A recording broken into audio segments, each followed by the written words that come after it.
It is a question first asked by toddlers as they learn to form language and try to understand the world around them, and it is a question asked again in old age. Why? Why are things the way they are? Why did this happen? Why can't I? Why this family? Why this sickness? Why this location? Why this situation? Why would God allow? How could a good God let this happen? Is God really in charge? Why didn't God stop me? Why? It is one of the most profound and practical questions a person can consider.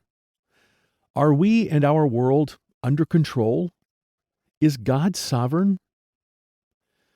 I could not begin to number the volumes written on this topic, and there surely will be more to come, precisely because the way you answer this question shapes the way you interpret your world, directs the way you live, and determines the nature of your hope and peace of heart.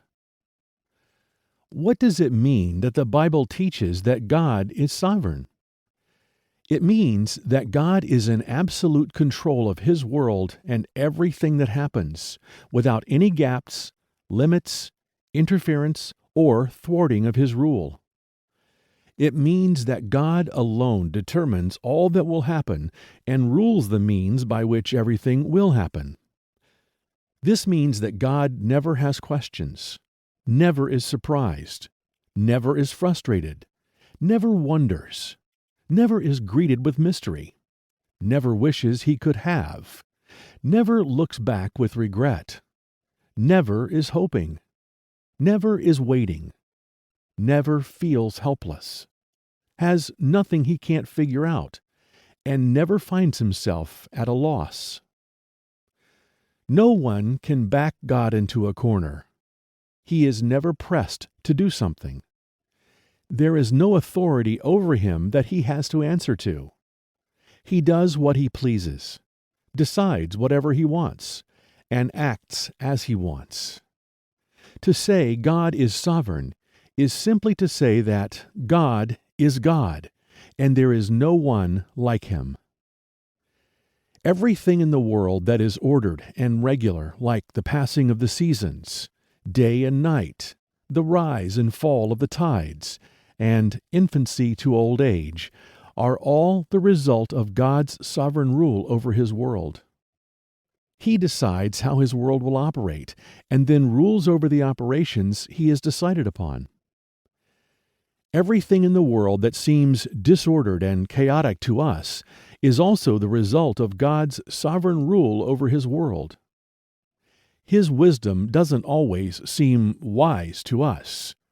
What would seem best to us is not the best that He has ordained for us. What seems tragically out of control is under His careful and constant control.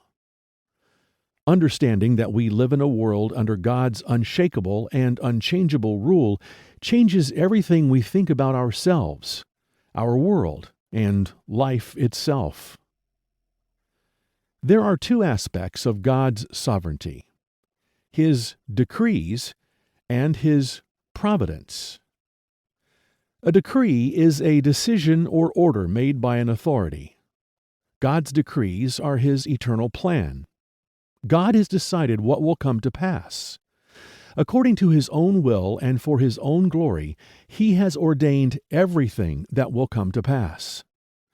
Because God is infinite in power and wisdom, His decrees are eternal and unchangeable.